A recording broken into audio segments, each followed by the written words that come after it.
नमस्कार दोस्तों, आप सभी का स्वागत है हमारे YouTube चैनल पे।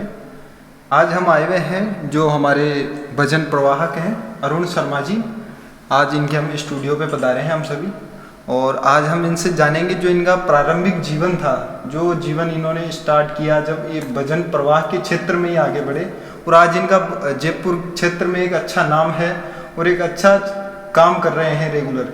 और आज YouTube पे भी इनके देखे बहुत अच्छे सब्सक्राइबर हैं, फेसबुक पे भी इनकी बहुत सी ऑडियंस और जुड़े हुए हैं लोग, जो कि आप सभी का प्यार है एक तरीके से, और बहुत अच्छे से लोग इनका सपोर्ट करते हैं ये जब भजन प्रवाह के लिए जाते हैं। तो आज हम इनसे जानना चाहेंगे इन्होंने जो जीवन में संघर्ष का मार्ग देखा और आज ये संघर्ष करते हुए आज इस मुकाम पे पहुँचे हैं, तो इन्होंने इतना जो संघर्ष का मार्ग है कैसे जिया है उसका बारे में जो बताना चाहेंगे ये इनसे। पहले तो वकील साहब आपका बहुत बहुत स्वागत है हमारे स्टूडियो में, और मैं धन्यवाद देना चाहूँगा कि आपने मुझे इस लायक समझा, आप हमारे यहाँ आए। देखिए, संगीत जो है मेरे जीवन का एक हिस्सा है, और मैं ज़्यादा नहीं कहूँगा जी। मैं एक व्यापारिक क्षेत्र से जुड़ा हुआ व्यक्ति हूँ, लेकिन संगीत जो है मैंने कभी छोड़ा नहीं। उतार चढ़ाव देखे, मैं दक्षिण भारत में भी 20 साल रहा, और साल 1.5 साल से मैं जयपुर भी शिफ्ट हूँ। लेकिन संगीत जो है मेरे साथ बचपन से जुड़ा हुआ है। जैसे कहते हैं ना कि नशा जो होता है, एक तरह से संगीत मेरे लिए नशा है। और मैं पुनः वकील साहब को बहुत बहुत धन्यवाद देना चाहूँगा कि आप हमारे स्टूडियो में पधारे हैं। जो मैं जानना चाहूँगा आपका जो पर्सनल जीवन है, जहाँ से आपने शुरुआत की, जो आप कहाँ पे आपका जन्म हुआ, फिर उसके बाद आप कैसे दक्षिण भारत तक पहुँच गए। नहीं, हमारे जैसे लोग हैं अभी तक जयपुर के बाहर जाने का सौभाग्य प्राप्त नहीं हुआ। ये तो आप इतने खुशकिस्मत है कि आप कहाँ पे उत्तर भारत में रेगिस्तान के दौरों से निकल के जो दक्षिण भारत के समुद्र तक को देख के आ गए। नहीं, वो तो इतना सौभाग्य प्राप्त होना बड़ा ही मुश्किल है हमारे जैसे लोगों के लिए। वो वकील साहब ऐसा है, देखो, जहाँ ईश्वर ने जहाँ दाना पानी की व्यवस्था करके रखी होती है, इंसान को वहाँ जाना पड़ता है। वैसे मैं रहने वाला राजस्थान खेतरी नगर के पास मेरा एक छोटा सा गांव है। अच्छा। और मैंने प्रारंभिक विद्या वहीं से शुरू करी। अच्छा। मैं जयपुर भी शास्त्री मैंने जयपुर से करी। अच्छा। जयपुर मैंने 6 साल अध्ययन किया यहाँ पर। उसके बाद कामकाज के सिलसिले से मैं साउथ गया, दक्षिण भारत गया। अच्छा। और आज भी मैं दक्षिण भारत से जुड़ा हुआ हूँ, ऐसी कोई बात नहीं है। लेकिन संगीत जो है वो मेरे जन्म से है। आप ये देख लो कि मेरा जो जन्मदिन है वो जन्माष्टमी के दिन का जन्मदिन है।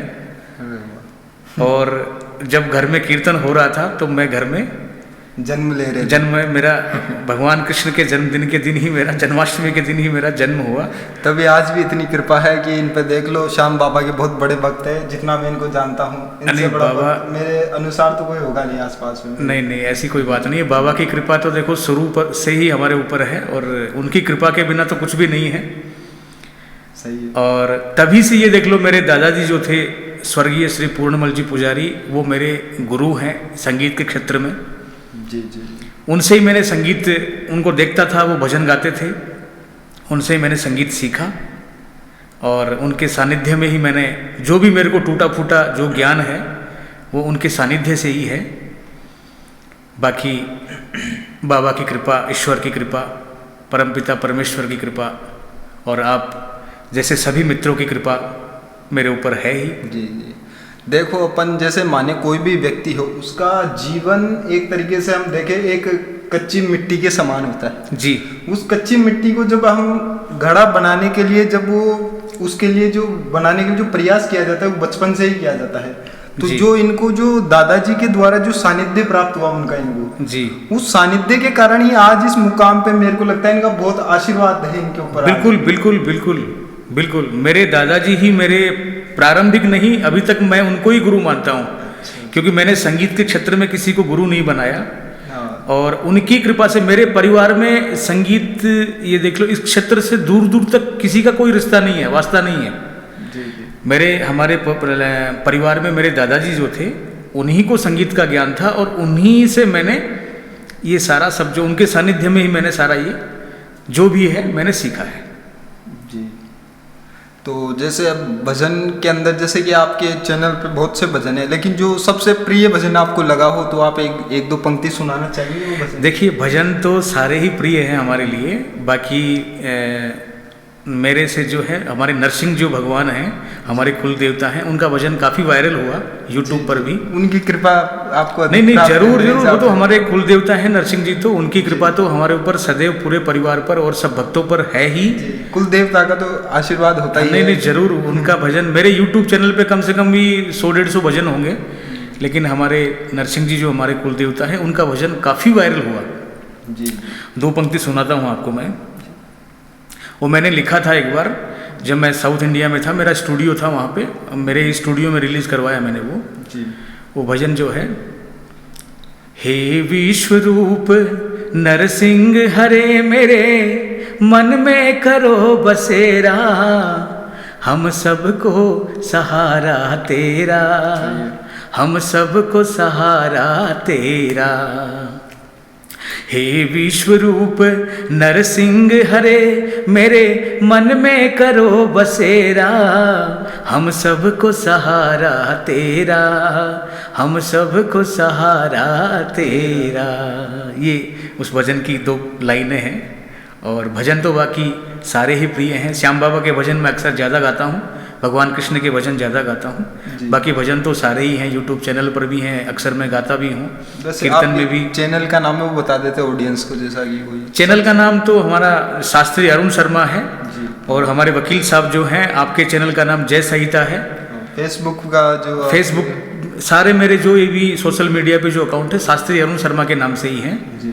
तो मेरा तो कहना है एक बार आप भी इनके चैनल को और जो इंस्टाग्राम वगैरह सबको आप भी एक बार विजिट जरूर करें, तो आपको भी पता चलेगा कितने अच्छे इनके जो सुगम भजन हैं, वो सुन के एकदम रस में घुस जाओगे आप भी उनके में।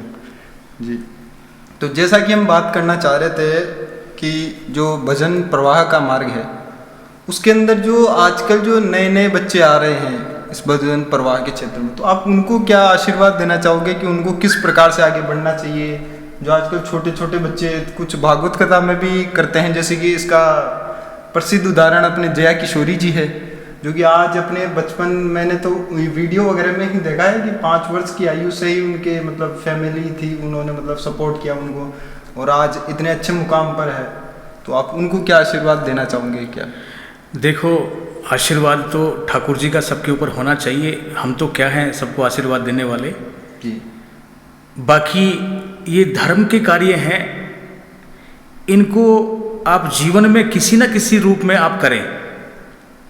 आप अगर इनके माध्यम से आजीविका के स्रोत, अगर आपके आजीविका के स्रोत हैं ये, तो उसमें भी कोई गलत चीज़ नहीं है, क्योंकि भगवान के नाम से आप अपना पेट भर रहे हो, कोई गलत नहीं है। तो ये चीज़ें जो हैं होनी चाहिए। छोटे छोटे बच्चे हैं, उनको भी आज भागवत का जो ज्ञान है, भजनों का जो ज्ञान है, कीर्तन जो हो रहे हैं आजकल, सब जा ही रहे हैं कीर्तनों में, सब उतर ही रहे हैं, और ये बहुत ज़रूरी भी है।